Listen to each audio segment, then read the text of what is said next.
Bienvenue sur Endurance Fondamentale, le podcast où on emmène des sportifs courir et nous parler de leur parcours. Des chemins semés d'embûches, des itinéraires plus ou moins tracés, des gros dénivelés, bref, des parcours de vie rarement linéaires où l'endurance est fondamentale. Moi c'est Valentin, je cours depuis 12 ans et je parle depuis 29. J'adore rencontrer des gens et parler de sujets profonds avec eux. Et quoi de mieux que de le faire en courant. Et moi c'est Carla, passionnée de sport depuis toujours. Vous me verrez sur quelques épisodes, mais la plupart du temps je suis derrière la caméra. Alors pensez à activer la vidéo si vous êtes sur une plateforme qui le permet, que je n'ai pas pédalé pour rien. On vous laisse avec l'épisode. Bonne écoute.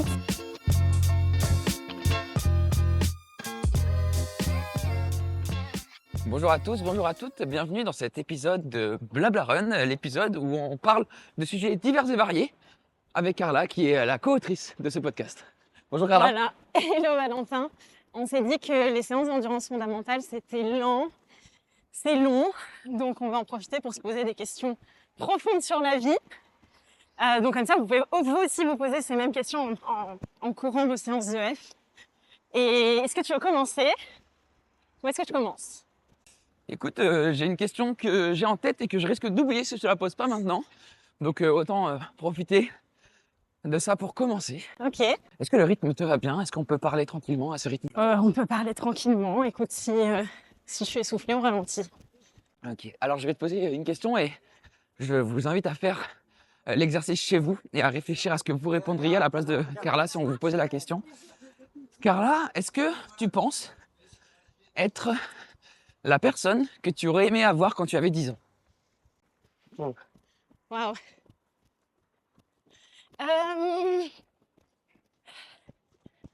Je pense que la moi de 10 ans serait quand même fière et contente. Je sais pas si à 10 ans j'avais vraiment un idéal de moi plus tard où j'idéalisais les jeunes filles de 15-20 ans de plus. Mais je pense qu'elle serait fière de moi pour plein de trucs. Parce que j'ai gardé mon indépendance, parce que j'ai pris des risques, parce que je fais encore plein de trucs que j'aime. Mais elle me fâcherait parce que j'ai un peu oublié mon enfant intérieur. Tu vois ? De temps en temps, je me rends compte que j'oublie de m'amuser dans la vie. Ok. Tout est vite très sérieux. Et donc je pense qu'elle voudrait... J'essaie de l'écouter parfois. Mais je pense qu'elle voudrait que je joue un peu plus avec la vie, que je profite, que je m'amuse, que je fasse pas toujours ce qui est attendu de moi. Voilà. Et toi ?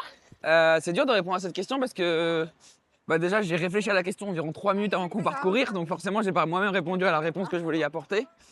Et surtout je pense que je sais plus trop quelle personne je voulais être quand j'avais 10 ans. Ouais, c'est dur, hein. Du coup, pour répondre à cette question, je pense qu'il faut d'abord se remémorer ce qu'on était à 10 ans, se rappeler l'enfant qu'on était du coup à l'époque et quels étaient nos rêves et nos envies et nos volontés. Caméra, ouais, c'est une caméra. Il a dit ok. Il a dit ok. Ah, ok, c'est une caméra, Ok. bah, c'est bien. Amusez-vous bien. Et donc, quand j'avais 10 ans, j'étais un peu perdu quand j'avais 10 ans parce que c'est un âge où j'ai déménagé à l'autre bout du monde, littéralement. Ah oui, c'est vrai. Où j'avais envie de faire 1000 sports, j'avais envie de découvrir 1000 choses. J'apprenais la difficulté de se faire des copains quand t'arrives et que tout le monde est déjà copain. Dans une autre langue en plus, Dans une non ? autre langue. Donc, je pense qu'à l'époque, le moi de 10 ans avait surtout envie d'être quelqu'un d'apprécié, quelqu'un d'aimer, d'apprécier à sa juste valeur, enfin de respecter un peu entre guillemets. Et du coup, par extension, j'avais envie d'être quelqu'un de bien, quoi. Parce que tu peux pas être aimé, apprécié si t'es pas quelqu'un de bien, je pense. Parce qu'il y a vraiment des gens à 10 ans qui veulent être quelqu'un de mauvais en même temps. Et Non, c'est mais- pas être quelqu'un de bien. Mais en fait, c'est pas ça. C'est pour ça que je dis je voulais pas être quelqu'un de bien, je voulais que les gens m'aiment. Mmh. Et j'ai réalisé plus tard que pour que les gens m'aiment, il faut être quelqu'un de bien.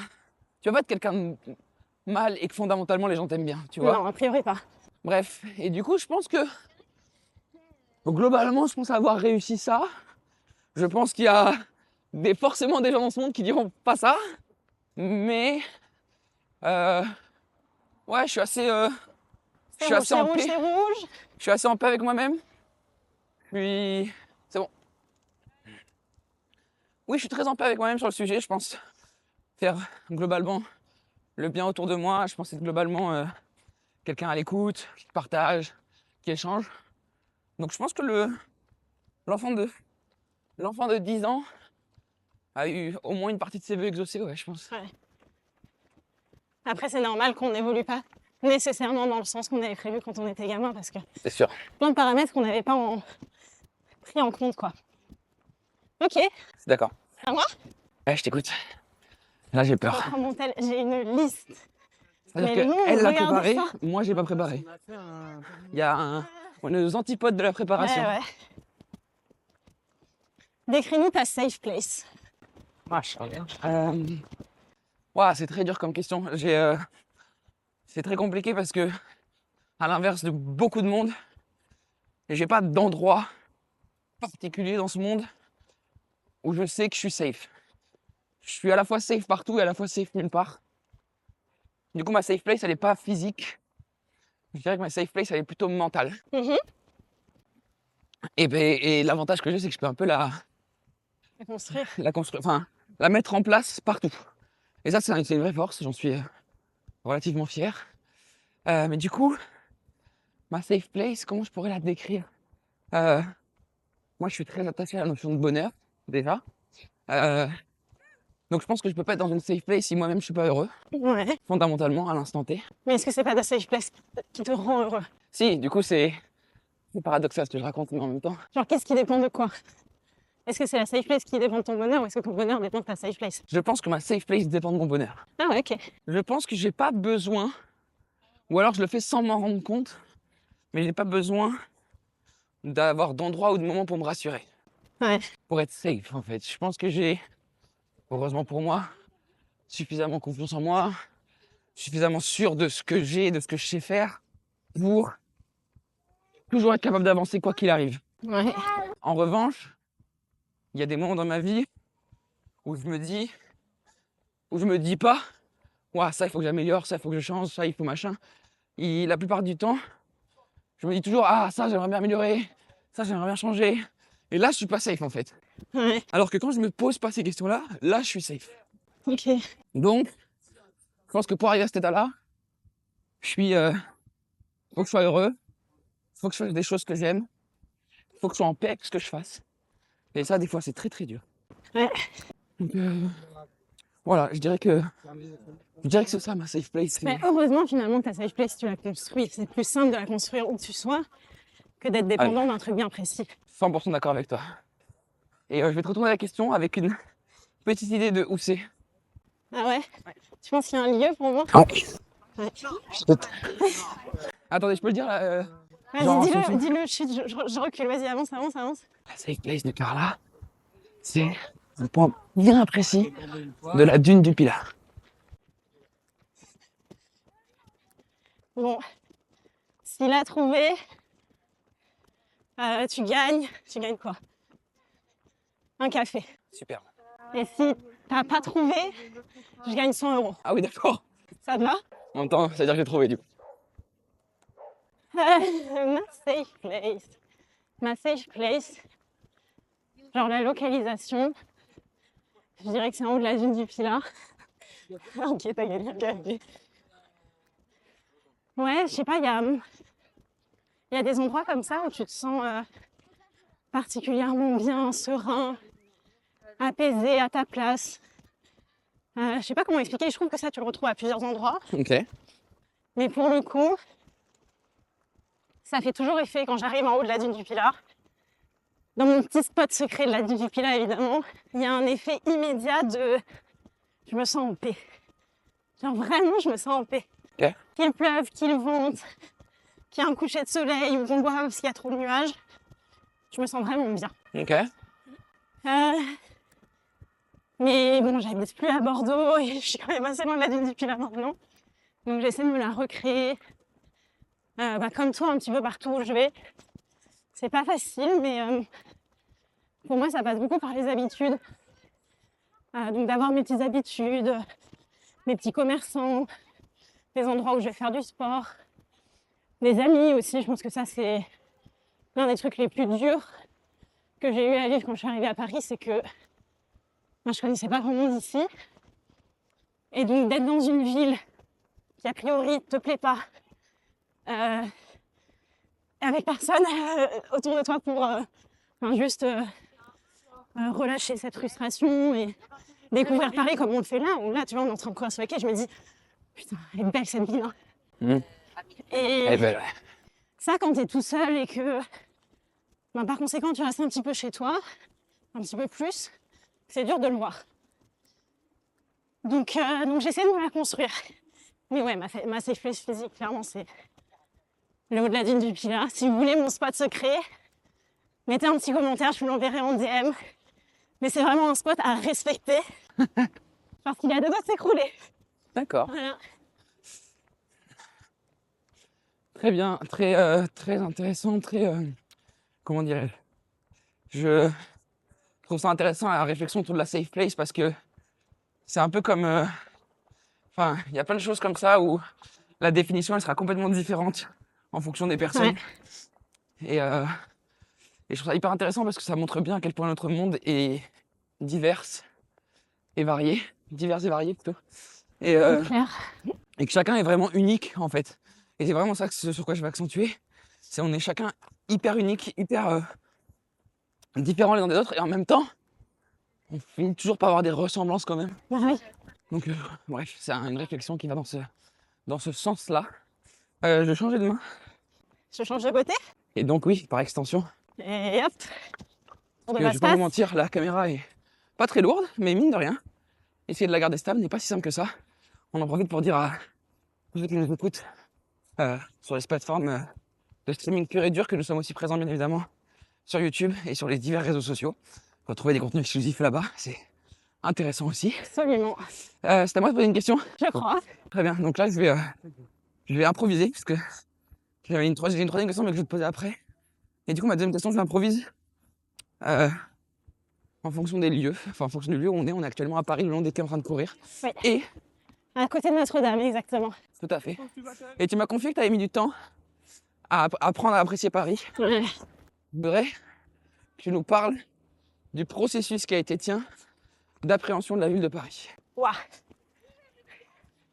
Je suis toujours un peu dans une relation amour-haine avec cette ville. Comme beaucoup de monde.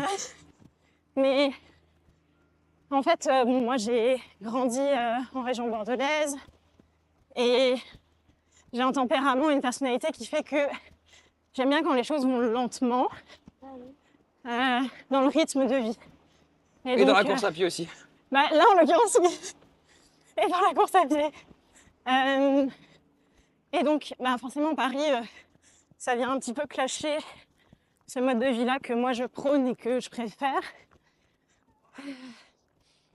Donc, j'ai longtemps détesté Paris. Ça fait quoi, 2 ans et demi que je suis là. Et en fait, bon, Paris, ça a des avantages indéniables que... Enfin, j'ai réalisé ça assez rapidement. La ville est splendide. Ça, on peut pas dire le contraire. Peu importe, enfin, je dis ça, on est à côté des poubelles, mais peu importe où tu regardes, a priori, il y a quelque chose de splendide à regarder. Toujours quelque chose à faire. Toujours une activité, une nouvelle expo, un événement. Et ça, c'est vrai qu'à Bordeaux, désolé mes petits Bordelais, mais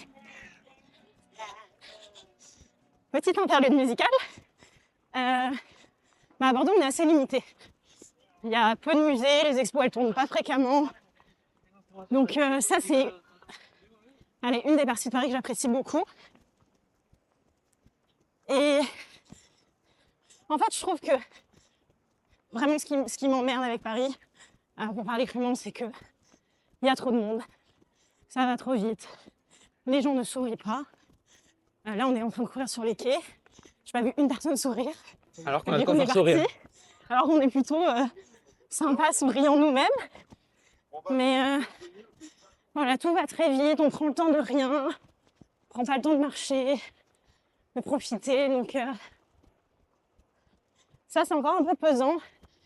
Et en vrai, le climat, ça joue tellement. Bien Là, il sûr. fait gris, je pense qu'on n'a pas vu le soleil depuis des lustres. Et donc, les jours où il fait super beau, grand soleil, pas un nuage, j'apprécie Paris. Et puis, alors, quand il fait comme ça, bon, bah, c'est beaucoup plus dur. Très bien. Voilà, donc un processus encore en cours, quoi, somme toute. Et toi, je pense que je peux te retourner l'exacte même Avant de question. répondre à la question, je te propose de faire demi-tour, Ouais. d'envoyer notre localisation Ah, Manon? pour qu'elle sache où nous rejoindre. On coupera peut-être ce moment ou pas. Ça fait partie aussi de l'endurance fondamentale, de la course à pied. On retrouve d'autres gens pour courir avec nous. On court parfois tout seul.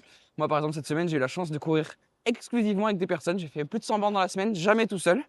C'est trop bien, franchement, je suis trop content d'avoir pu faire ça. Et donc, on va pouvoir reprendre tout doucement ce fil du podcast, de ce petit blabla run. Le format spécial, Carla et Valentin, qui parlent de sujets profonds de la vie. J'en profite, si jamais vous avez vous-même des questions profondes à nous poser, que ce soit personnellement ou au sens large, on vous attend en commentaire, en DM, où est-ce que vous nous trouvez, et on se les posera dans les prochains épisodes. À moi de parler de ma relation avec Paris, c'est ça? Ouais. Alors moi j'ai une relation beaucoup moins longue avec Paris, en tout cas en termes de vécu ici.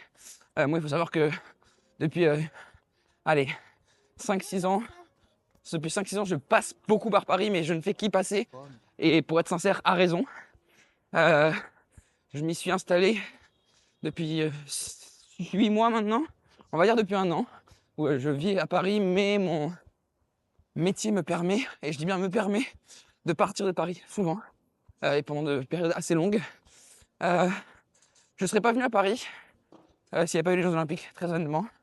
Je dis souvent que je déteste Paris, et à la fois j'aime Paris. On a parlé de la relation haine-amour, mais c'est exactement ça avec Paris. Ouais. C'est une ville magnifique, formidable, où tout est possible. Vraiment, tout est possible. Et à la fois, c'est une ville qui a un climat, une ambiance qui malheureusement, me déplaît, au quotidien en tout cas. D'autant plus que mes phases parisiennes sont, en termes professionnels, des phases qui pour moi sont censées être calmes. Et du coup, ça ne matche pas trop avec une ambiance telle que Paris.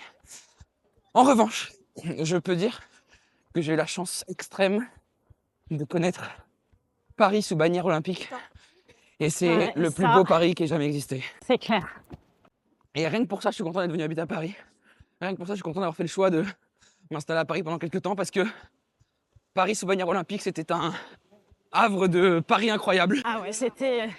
ce que je disais tout à l'heure, que personne soit là pour le coup, tout le monde était heureux, tout le monde faisait la fête, il y avait plus de drapeaux, plus de compétition, plus de couleurs, c'était un peu le monde idéal pendant 1 mois, quoi. Ouais, c'était juste incroyable. Donc voilà, je pense que la réponse à ta question, elle est dans ce que je viens de te dire. Ok. Enfin, dans ma question du coup. Oui, ta question.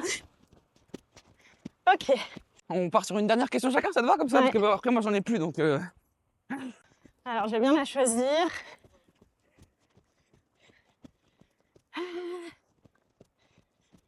Ok. Je t'écoute. C'est quoi ton rapport avec le regard des autres? Aïe, aïe, aïe, quelle histoire. Quelle histoire. Pour le coup, j'ai beaucoup de choses à dire sur le sujet. Et j'ai même des anecdotes à raconter. Je réponds à Manon entre-temps. Je t'en prie. Je vais essayer d'argumenter, enfin, de mettre en place mon argumentaire, thèse, synthèse, antithèse. Non. Blague à part, j'ai longtemps cru que le regard des autres ne m'importait pas. Ouais. Avait peu d'impact sur moi. Et je me suis rendu compte, par certains choix que j'ai fait, qu'en fait, si, il en avait. Et au-delà du regard des autres sur moi, enfin, parce que l'impact que ça avait sur moi, l'impact que ça avait sur mes proches.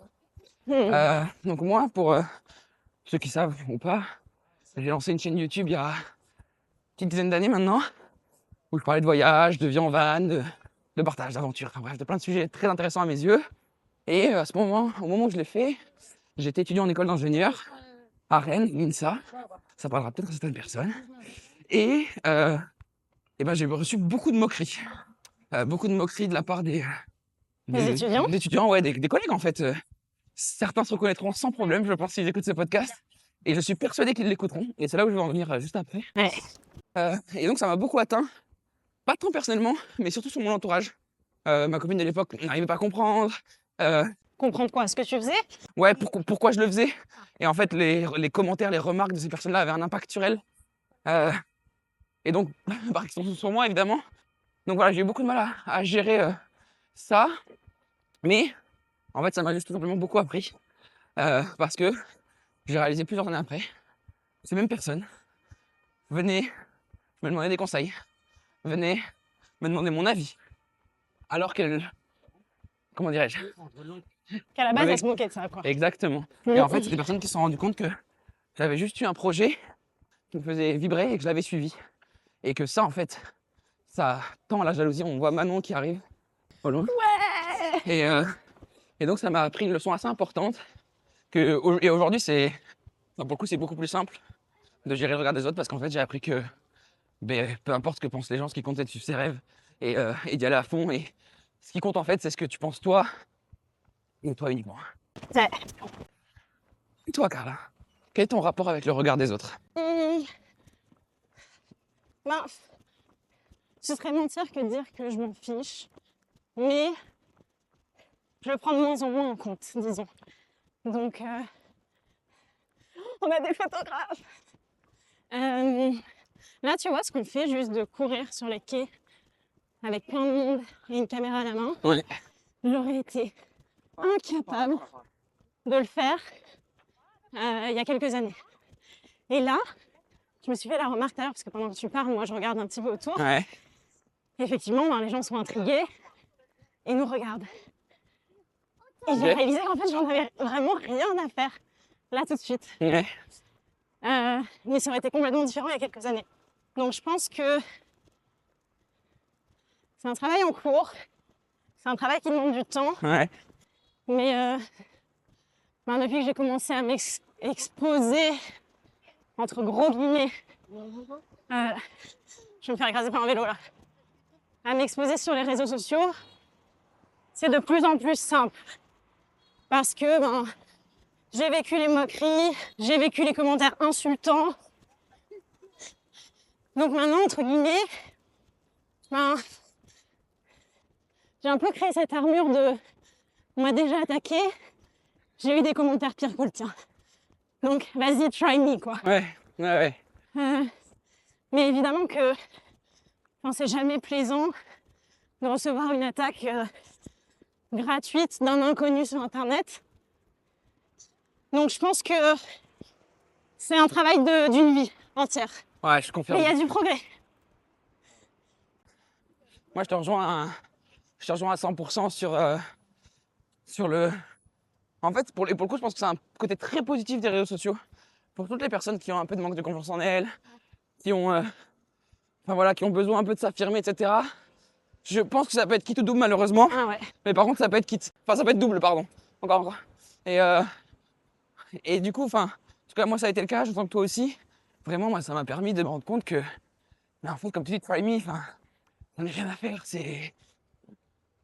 Et pour autant, il y a des commentaires qui sont pertinents et qui vont. Oui, il y a des critiques constructives qui sont utiles. Mais même au-delà de ça, qu'elles peuvent être, elles peuvent être méchantes, / négatives, elles peuvent t'apporter quelque chose quand même. Ah oui. Mais c'est justement ce travail d'arriver à les prendre et à les transformer en positif. Ouais. Et c'est très dur, mais une fois que tu arrives à le faire, c'est tellement important, tellement gratifiant même. Si on peut essayer de traverser là. Voilà, trop bien. Encore Ok. un sujet dont on pourrait parler pendant très longtemps, comme tous les sujets qu'on évoque. On en fait une dernière Ouais, c'est à toi ou à moi? Eh que c'est à bien, moi. c'est à toi. Aïe, aïe, Et aïe. t'as dit que t'en avais une troisième tout à l'heure. Ouais, je crois. Non, moi je me pose une question. Tu sais que maintenant que tu l'as dit, je regarde un peu les gens qui nous regardent. Ah, tu vois, c'est Alors, bon. alors qu'il y a trop ce qu'on n'avait pas parlé, je ne regardais même pas. Mais ma troisième question, je vais changer de sujet. Donc on a la chance de lancer ce podcast aujourd'hui. On a la chance de pouvoir mener à bien un projet entrepreneurial. Bref, peu importe, c'est pas du tout là où je veux en venir. Moi, ma question c'est, qu'est-ce que tu attends de ce podcast?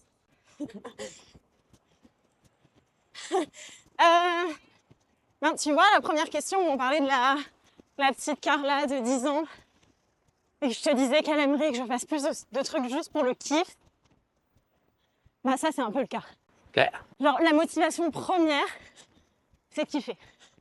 Ok. J'adore le contenu, toi aussi. Donc, créer du contenu, ça m'amuse. je prends du plaisir à le faire. Créer du contenu avec un ami en plus, quel kiff. Et sur un thème qui me tient à cœur. Voilà quoi, triple kiff. Ok. Pour autant, mon âme d'entrepreneur, évidemment, me permet de transformer, ou en tout cas d'essayer de transformer tout projet kiff en quelque chose qui peut devenir plus gros que juste un petit projet pour le fun, quoi. Donc, disons que ma vision avec ce podcast, c'est voilà, de devenir un repère d'histoire de sportifs, et de faire réfléchir les gens, de faire du bien aux gens, qui nous le rendent si possible. Mais tu vois, un monde idéal, c'est un monde pour moi où tu peux vivre des trucs qui te font kiffer, vivre de ta passion. Donc évidemment que si demain ce projet nous permet de vivre, ben, on a tout gagné. Ok. Mais c'est quand même pas la motivation première. Je veux dire, c'est pas le manque financier qui me ferait arrêter un projet que j'ai démarré pour le plaisir. Ok. Merci pour ta réponse. What about you? Ah bah, mais vraiment, je te rejoins hein, sur globalement tout ce que tu as dit. Je suis très en phase et c'est plutôt une bonne chose, je pense. Moi, il y a ce côté, ouais, de vraiment de lancer un projet qui me fait complètement sens pour moi, à 100%. J'adore le sport. J'adore les gens qui façonnent le sport. J'adore courir, enfin, voilà. J'adore parler, échanger, partager et découvrir les parcours des personnes. Et j'ai cette volonté depuis longtemps maintenant de un peu être dans un rôle d'animateur, dans un rôle de présentateur, enfin voilà, d'avoir ce côté-là qui, pour moi, on va expliquer un peu.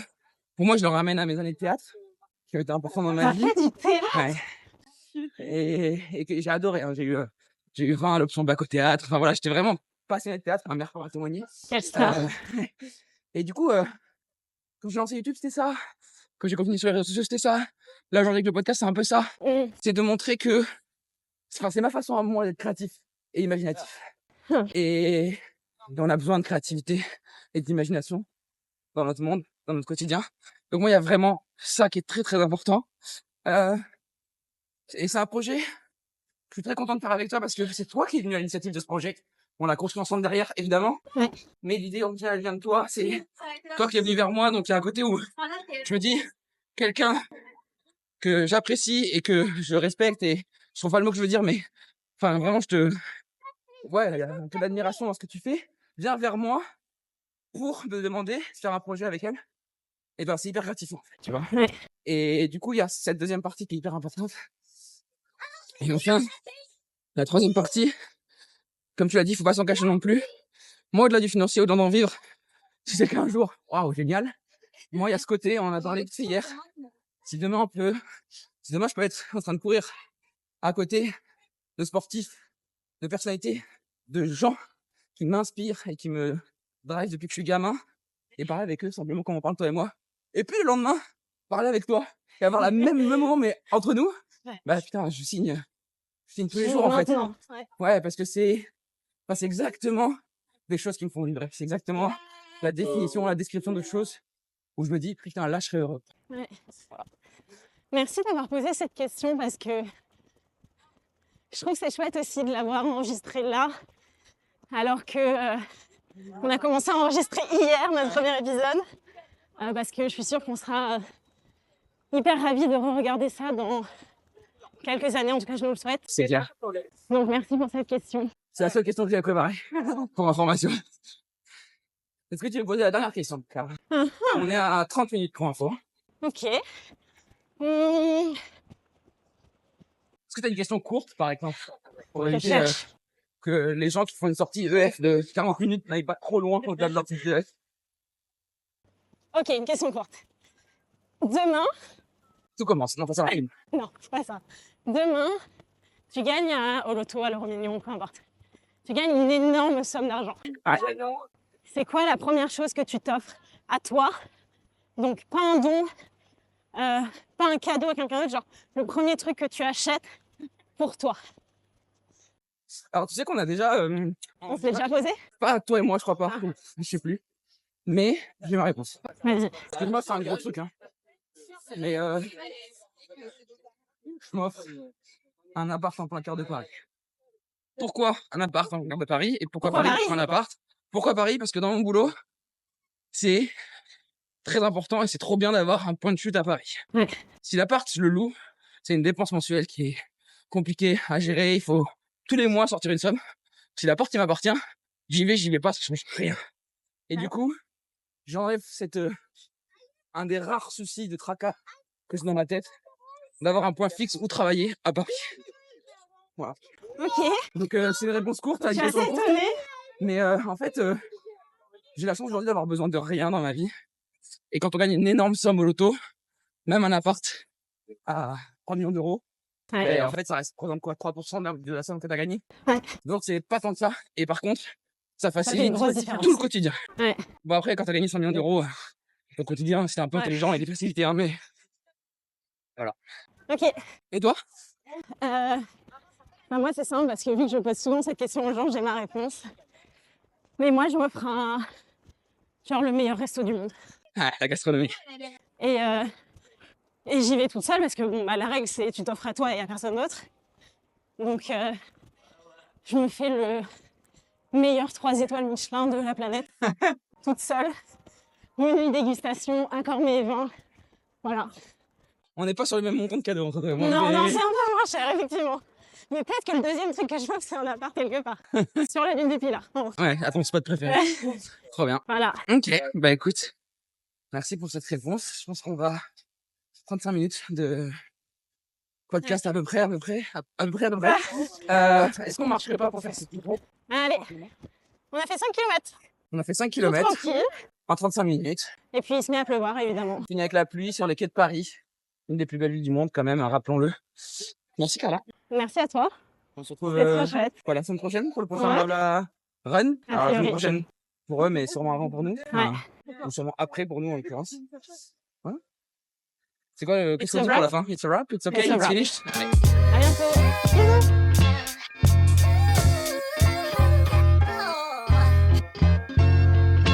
Bisous. Si vous avez aimé le podcast, pensez à le noter et le partager autour de vous. Et si vous avez envie de voir un invité en particulier, faites-le nous savoir en commentaire. A très bientôt pour une nouvelle séance.